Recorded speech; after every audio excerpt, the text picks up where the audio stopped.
Shalom sa inyong lahat. Talikuran na ng mga taong masama ang masasama nilang ugali at baguhin na ang masasama nilang pag-iisip. Magbalik loob na sila sa Panginoon na ating Diyos dahil kaawaan at patatawarin niya sila. Isaiah 55:7. Welcome po sa Good and Faithful channel dito sa YouTube. Dalayan kong maging pagpapala ito sa iyo tuwing ikaw ay magbubukas at manunood.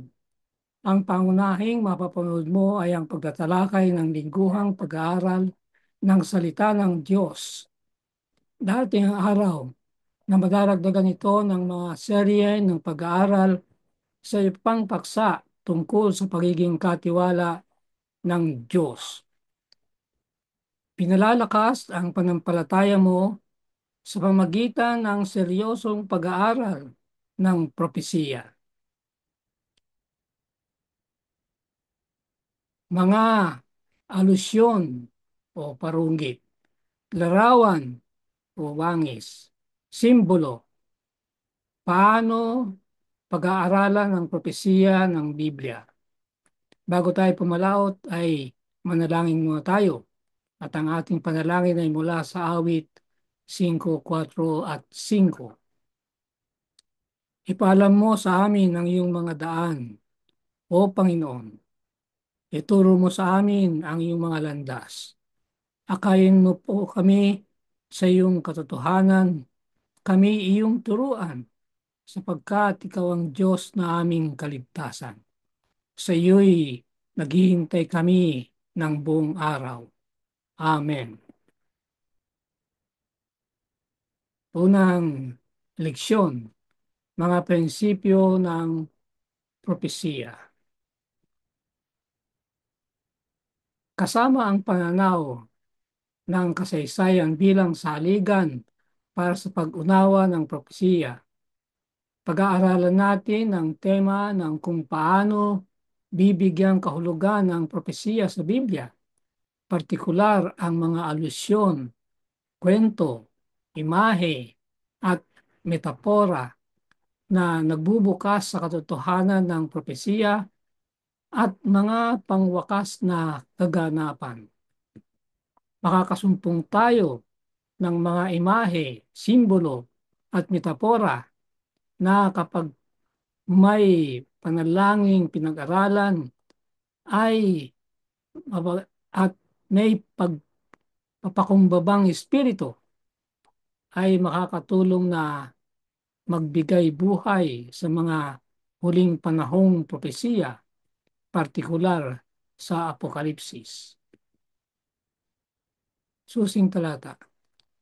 Kung ang nagmamapuri ay dito magmapuri sa kanyang naunawaan at nakikilala ako na ako ang Panginoon na nagsasagawa ng kagandahang loob, ng katarungan at ng katwiran sa daigdig, sapagkat sa mga bagay na ito ay nalulugod ako, sabi ng Panginoon.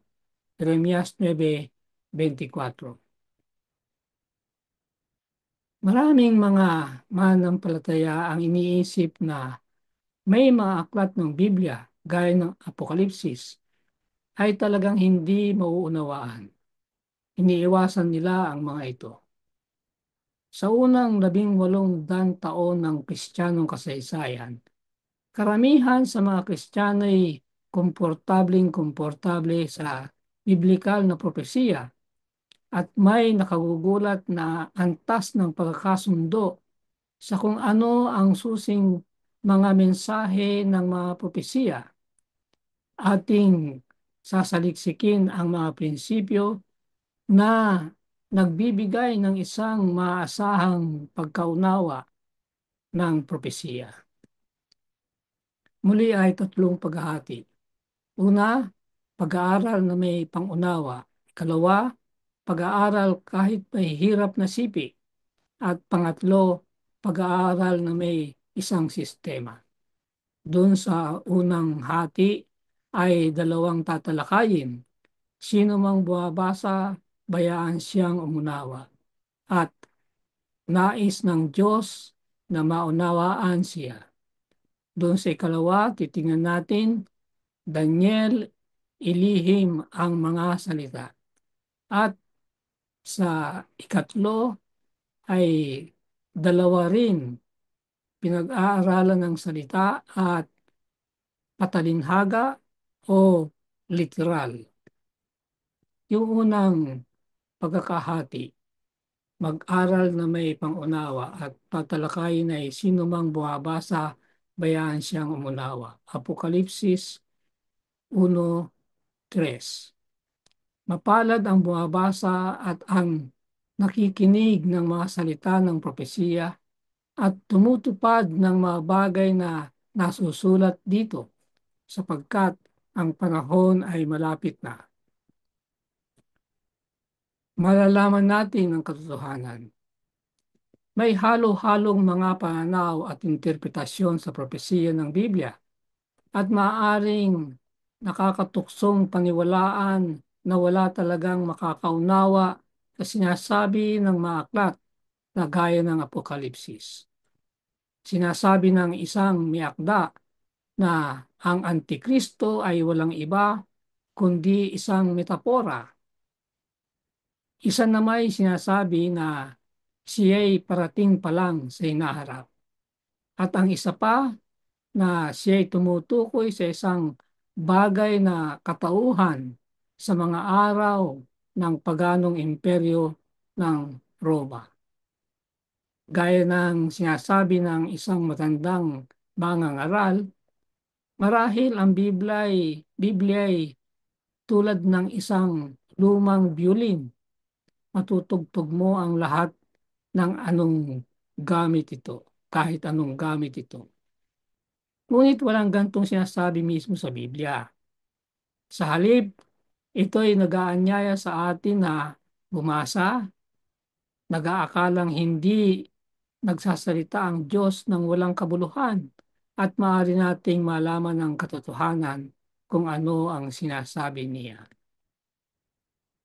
Ang panawagan ng Diyos upang maunawaan siya. Sinasabi ng mga talatang ito, una, sa Mateo 24:15, siya na bumabasa, unawain niya. Mateo 11:29, matuto kayo sa akin. Sa Jeremias 23:24, kundi kundi ang nagmamapuri ay dito magmapuri na kanyang naunawaan at nakikilala ako. At sa Apokalipsis 1:3, ang susing talata natin, mapalad ang bumabasa, nakikinig, tumutupad. Bumabasa na may bukas na puso. Kapag ka hindi nakasuko sa Panginoon at kapag walang pusong bukas upang malaman ng katotohanan, yung mga bumabasa ng Biblia ay malamang naaalis na hindi lamang nawawala ang mensahe nito, kundi namamaling pagkaunawa sa maibigin at banal na karakter ng Diyos na nailahad sa mga pahina nito. Ang pagbabasa lamang ng Biblia na walang tamang saloobin sa ilalim ng paggabay ng banal na Espiritu ay maaaring makakasama. May isang taong kilalang hindi makadiyos ang nakitang nagbabasa ng Biblia. Nang tinanong kung ano ang kanyang ginagawa, sumagot siya, naghahanap ng mga butas, naghahanap ng mga butas. Pangalawang pagtatalakay, nais ng Diyos na maunawaan siya. Awit 147:5. Dakila ang ating Panginoon at sa kapangyarihan ay sagana, hindi masukat ang kanyang unawa. Intelektual na kapasidad. Sapagkat kung paanong ang langit ay higit na mataas kaysa lupa, sinasabi niya. Gayon ang aking mga pamamaraan ay higit na mataas kaysa inyong mga pamamaraan at ang aking mga pag-iisip kaysa sa inyong pag-iisip. Isaiah 55:3. 9. Ang problema ay hindi walang bokabularyo ang Diyos upang makipag-usap sa atin. Ang problema ay wala tayong bokabularyo o intelektual na kapasidad upang lubos siyang maunawaan. Hindi nating lubos na maunawaan ng Diyos. Ang gayong kasamaan ay lubhang kahanga-hanga para sa akin. Ito ay matayog, hindi ko kayang abutin. Awit 139:6. Sa awit 147:5 naman, dakila ang ating Panginoon at sa kapangyarihan ay sagana, hindi masukat ang kanyang unawa. At sa Roma 11:33, walang makasasaliksik ng aking mga kahatulan. Walang makakasunod sa kanyang landas. At sa Juan 3:20, ang Diyos ay nalalaman niya ang lahat ng mga bagay. Hindi natin lubos na maunawaan ang pag-iisip ng Diyos dahil siya'y walang hanggan at alam ang lahat. Naunawaan ang kinakailangan para sa kaligtasan. At mula sa pagkasanggol ay iyong nalalaman ng mga banal na kasulatan na nakapagpadulong sa iyo sa ikaliligtas sa pamagitan ng panampalataya kay Hesukristo. 2 Timoteo 3:15. Sa wakas, ang Panginoon na sa pamagitan niya ay nilalang ang lahat ng mga bagay ay bumaba sa lupang ito at pagkatapos ay inialay ang kanyang sarili bilang hain sa krus para sa mga kasalanan ng bawat tao. Kasama ang pinakamasama upang malaman kung ano ang iniaalok sa atin kay Jesus. Magagawa ng gayon ng propesiya. Bagaman, maraming hindi natin alam. Bakit mahalagang mag-focus ngayon sa nalalaman natin at sumunod ang mga nalalaman natin kataliwas sa pagkahumaling sa hindi natin nalalaman? Pagdating sa kaligtasan, walang lihim yan sapagkat kinakailangang malaman natin. Kuminsan, kung yung ipinaalam sa atin dapat tayo mag-focus, dun sa mga hindi pinapaalam, pinipilit na malaman. Ang susing layunin ng propesiya ay upang ilarawan ang panukala ng kaligtasan. Ang propesiya ng Biblia ay dapat na sa wakas ay umakay kay Jesus at sa pangako ng kaligtasan iniaalok niya sa buong sangkatauhan. Pangalawang pagkakahati, pag-aralan kahit may hirap na sipi. At tatalakayin natin Daniel, iliham mo ang salita. Daniel 12:4. Ngunit ikaw, o Daniel, ilihim mo ang mga salita at tatakan mo ang aklat hanggang sa panahon ng wakas. Marami ang tatakbo ng parot-parito at ang kaalaman ay lalago.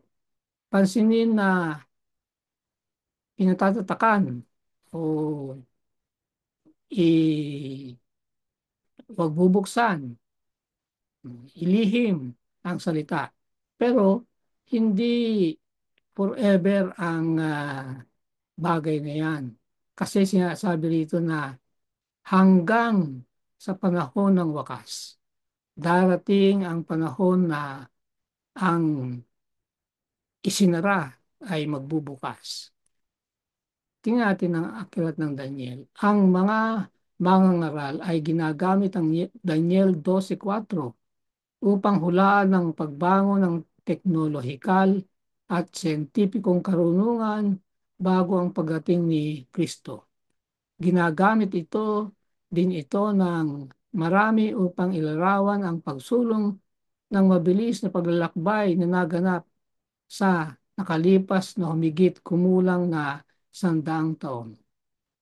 Ganito rin naman ang ginagawa ng maraming mga aklat natin. Bagaman ang mga ito'y tiyak na makakatwirang interpretasyon, maaaring may iba pa rin itong kahulugan. At yun ang gusto nating makita. Meron pa bang ibang kahulugan kaysa sa mga sinasabing ito? Nagpapasimula ang tagubilin ng anghel kay Daniel sa isang utos na ilihim mo ang mga salita at tatakan mo ang aklat. Ang paksang pinag-uusapan ay ang mismong aklat ni Daniel. Tandaan natin yan. Yan ang pinag-uusapan. Kaya ano ang maaaring konklusyon? Maaari bang ang karunungang biglang lalago sa wakas ng panahon ay ang karunungang tungkol mismo sa aklat ni Daniel? Pag pinag-aralan natin ang buong aklat ni Daniel, ay makikita natin na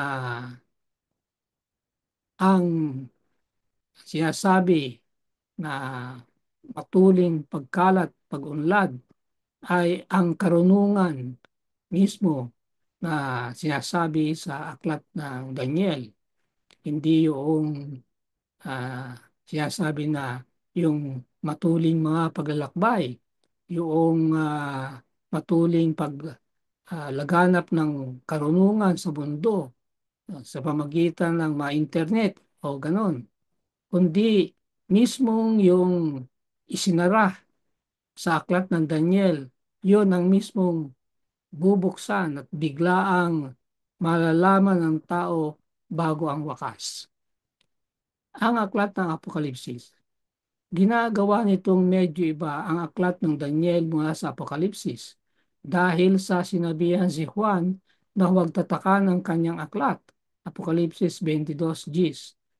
Nilayo ng Apokalipsis na maunawaan mula sa pasimula, hindi katulad ng Daniel, dahil malapit na ang panahon. Taliwas dito, ang Daniel ay maunawaan ng buong linaw sa isang punto sa malayong hinaharap. Ang Daniel ay hindi permanenteng nakasara. Sa malayong hinaharap, katulad ng sa kung ang Apokalipsis ay hindi seselyuhan dahil ang dahilan ay malapit na ang panahon. Ganun din, pag malapit na ang panahon, ang aklat ni Daniel ay kinakailangan ng buksan at maunawaan. So sa taliwas dito, ang Daniel ay maunawaan ng buong linaw sa isang punto sa malayong hinaharap. Malayong hinaharap sa panahon ni Daniel. Pero nandun na tayo sa panahong yon ngayon. Ang isinara ay nabuksan. Ang pagkaunawa sa Daniel ay matuling na dagdagan pagkatapos ng katapusan ng 1,260 taong propesiya na nagwakas noong 1798 nang ang napakaraming tagapaglahad ay nagpasimulang magpasya na isang bagay na kagilagilalas ang magaganap o magit kumulang sa 1843. Ang pinakakakilala sa mga ito ay si William Miller na ang pag-aaral niya ay naglunsad sa dakilang kilusang Adventista na ng ₱900 at pinasimulan ang mga pangyayaring magsisilang sa nalabing iglesia at isang malinaw na pagkaunawa sa mensahe ng tatlong anghel. Ang pagsilang ng ating pansanlibutang kilusan ay isang katuparan ng prediksyon ni Daniel. Ang kaalaman ay lalago at ang katapusan ng panahon. So yung hindi pinaalam pa ng panahon ni Daniel ay malalaman sa isang panahon. At dito ay binabanggit na yung mga pangangaral na isa si William Miller, hindi lang naman siya, marami sa iba pa. Ngunit sa Amerika ay nag-focus sa kanyang pangangaral. Pangatlong pagkakahati, pag-aaralan na may isang sistema. At ang unang tatalakayin, pag-aaral ng salita. 2 Timoteo 3:15 hanggang 17. At kung paanong mula sa pagkabata ay iyong nalaman ng mga banal na kasulatan na makakapagturo sa iyo tungo sa kaligtasan sa pamagitan ng panampalataya kay Kristo Jesus. Ang lahat ng mga kasulatan ay pinasihan ng Diyos at mapapakinabangan sa pagtuturo, sa pagsaway, pagtutuwid, at sa pagsasanay sa katwiran upang ang tao ng Diyos ay maging ganap at sasangkapang lubos sa lahat ng gawaing mabuti. 3 talata upang tumulong sa propetikong pag-aaral. Una, Mateo 5:18. Hanggang sumawala ang langit at ang lupa, ang isang tuldok o isang kudlit ay hindi mawawala sa kautusan hanggang sa matupad ang lahat ng mga bagay na ito. Hindi lang sa kautusan, kundi sa lahat ng sinulat sa Biblia. Makakapagturo sa iyo tungo sa kaligtasan at mapapakinabangan sa pagtuturo, sa pagsaway, pagtuwid, at pagsasanay. 2 Timoteo 3:15 at 16. Pag pinag-aralan natin ng propesiya, tiyak na yung mga yan ang pakinabang sa atin. Lucas 24:27. At magmula kay Moses at sa mga propeta ay ipaniliwanag niya sa kanila ang mga bagay tungkol sa kanya sa lahat ng mga kasulatan. Ang gabay na ito ay nagsasabi na ang buong Biblia ay dapat nating unawain, hindi lang isang bahagi o mga bahagi, kung hindi sasaliksikin ang buong kasulatan. Ang sabi rito ay mula kay Moses, yung 5 aklat ni Moses at ang mga propeta. Makita niyo nandito yung the law and the prophet. O kumbaga, ang sinasabi dito sa Lucas 24:27 ay ang buong Old Testament na Biblia sa panahon ng Panginoong Hesus. By extension, ang buong Biblia sa panahon natin, hindi lang Old Testament, kundi ang New Testament.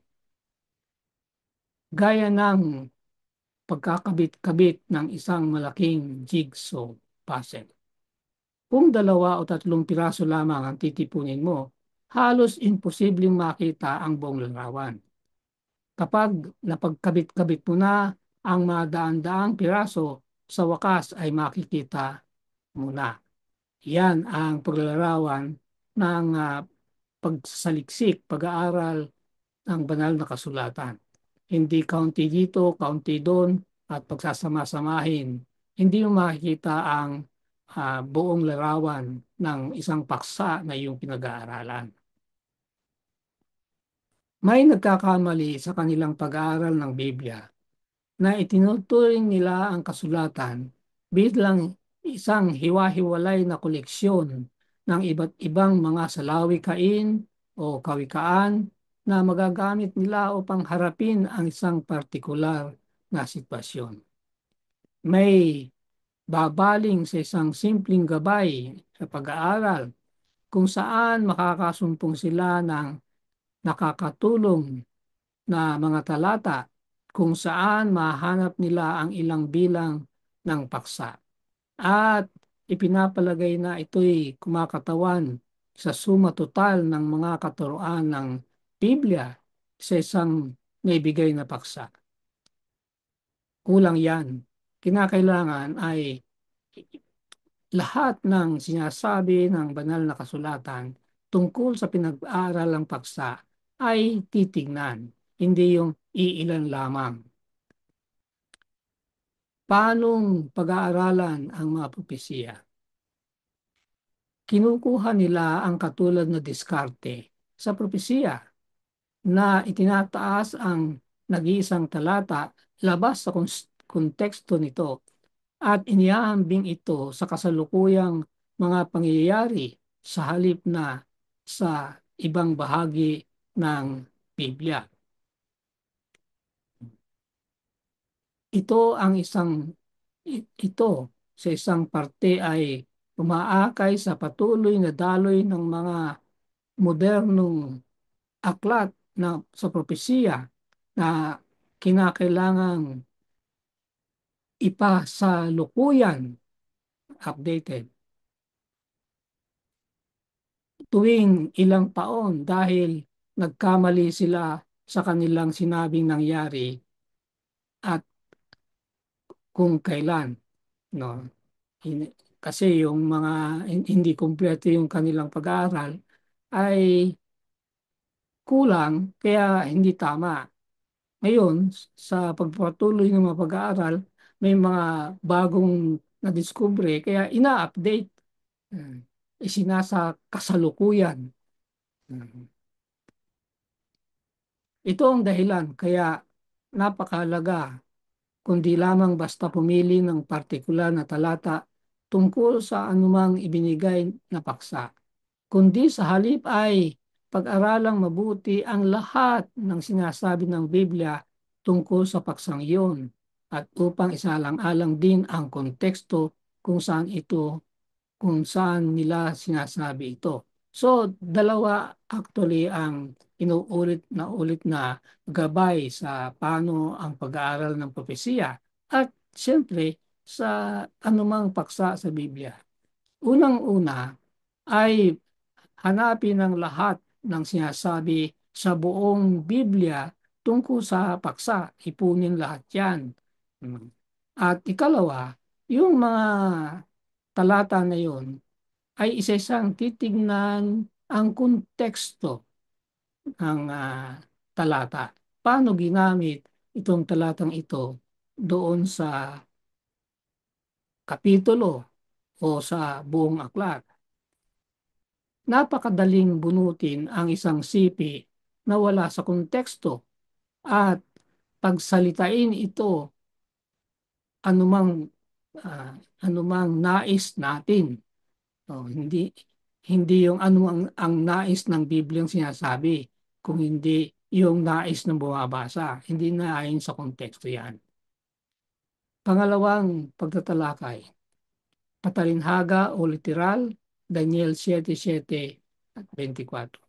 Pagkatapos nito'y nakita ko ang pangitain sa gabi, ang ikaapat na halimaw na kakilakilabot, nakakatakot at napakalakas. Ito'y may malaking ngiping bakal.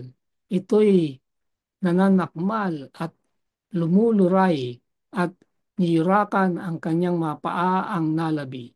Ito ay kaiba sa lahat ng halimaw na una sa kanya at siya'y may 10 sungay. Tungkol sa 10 sungay, mula sa kahariang ito ay babangon ang 10 hari na may isa pang babangong kasunod nila. Siya ay magiging kaiba kaysa sa mga nauna sa kanyang ibabagsak ang 3 hari. Doon sa 10, bubunot ang 3 at lilitaw itong sungay na ito. Yun ang sinasabi. Hinahanap kung paano ginagamit ang mga simbolo ng Biblia. Ang mga estudyante ng propesiya ay kailangang pakitunguhan kung paano pagpapasyahan kung ang lengguwahe ng Biblia ay literal o patalinhaga. Ito yung ikatlo. Kanina sinabi natin na kukunin ng lahat ng mga sinasabi sa paksa sa buong Biblia, titignan ng konteksto. Ito naman ay yung lingwaheng ginagamit, literal o patalinhaga. Ang paraan para gawin ito'y tignan kung paano ang anyo, ang simbolo ay ginagamit sa buong Biblia na salungat sa pagtingin sa paano ang isang simbolo ay ginagamit sa kontemporaryong panahon. Dapat ay paano ginamit sa Biblia, hindi yung paano ginagamit ngayon.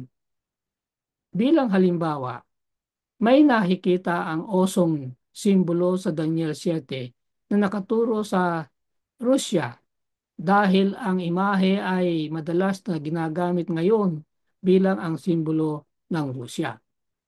Ang bansang Rusya ay kinakatawanan ng isang oso.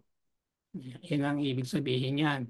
Kaya nga, sapagkat may oso, larawan ng oso sa Daniel 7, ay sinasabi, yan ay kumakatawan sa Russia. Yan ang sinasabi. Ito'y hindi isang matibay at ligtas na paraan upang bigyang kahulugan ang propetikong simbolismo. Bakit nagsasalita ang Diyos sa mga simbolo?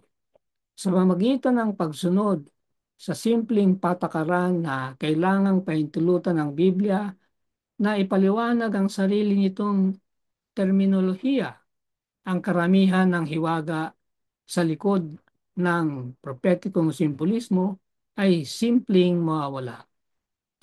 Makikita natin na isang sungay ay maaaring katawanin ng isang kapangyarihang politikal o isang bansa. Ang tabak ay maaaring katawanin ng salita ng Diyos. At oo, isang babae ay maaaring katawanin ng iglesia.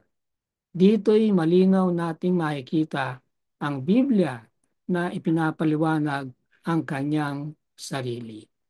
Kahit sa mga kwento ng ating Panginoon, may makasunod na paliwanag yan. Paliwanag ng Biblia mismo. Bakit ang Diyos ay nagsasalita sa mga simbolo sa halip na maging tuwiran? Bakit si Pedro ay misteryosong tumutukoy sa lungsod ng Roma bilang Babylonia sa 1 Pedro 5:13? Kung ang aklat ng Apokalipsis ay simpleng pinangalanan ang Roma bilang ang pasimuno ng napakaraming kasamaan, ang masama na ngang pag-uusig sa iglesia ay maaaring maging mas masama pa. Yan ay kung tuwirang sasabihin. Kaya inadaan sa mga simbolo. Kung hindi ay yung masaklap na karanasan ng pag-uusig nung panahon ng Dark Ages ay lalo pang mas masama. Mapagkakatiwalaan natin na nais ng Diyos na manawaan natin ang kahulugan ng mga simbolo. Kaya nga, ang salita ng Diyos mismo ang maglilinaw kung ano ang mga simbolo. Hindi yan yung mga haka-haka ng tao. Huling salita, nabuksan kay Juan ang mga tagpo ng malalim na kapanapanabik na interes sa karanasan ng iglesia. Mga paksa na malawak na kahalagahan ay nailahad sa kanya. Lalo na para sa huling iglesia na yung dapat tumalikod mula sa pagkakamali tungo sa katotohanan ay maaaring maturuan tungkol sa mga panganib at mga salungatang nasa harap nila. Walang kinakailangang nasa kadiliman tungkol sa mga darating sa lupa. Napakahalaga kasi ang mga pangyayari sa dulo ng panahon. Kaya nga kinakailangang maunawaan at Hindi pababayaan ng Diyos na hindi yan maunawaan. Amen at amen. Ang dalahin ko para sa iyo. Sa ngalan ng ating Panginoong Hesus, ang tagapaghayag ng aklat na Apokalipsis. Dalayan ko na ang leksyon sa linggong ito'y magpasigla sa iyo upang seryosong isa lang alang ang mga propesiya ng Biblia bilang isang mahalagang bahagi ng pagpaparating ng Diyos sa atin ng kanyang pag-ibig. Amen. Sumayin niyo ang Good and Faithful channel dito sa YouTube. Ako'y patuloy na nagpapasalamat sa mga taong tumutulong na makarating ito sa kaalaman ng marami pa. Pagpalain nawa sila ng Diyos. Malaki ang iyong magiging bahagi sa ministeryong ito kung ikaw ay magsusubscribe, kung hindi pa. At kung naging pagpapala ito sa iyo, ay mag-share at mag-like. I-click na rin ang notification bell upang kaagad na malaman mo kapag may bagong video. Ang PowerPoint presentation ay makukuha mo rin kapag hiningi sa aking Messenger account. Maraming salamat. Magkita tayo sa susunod na linggo.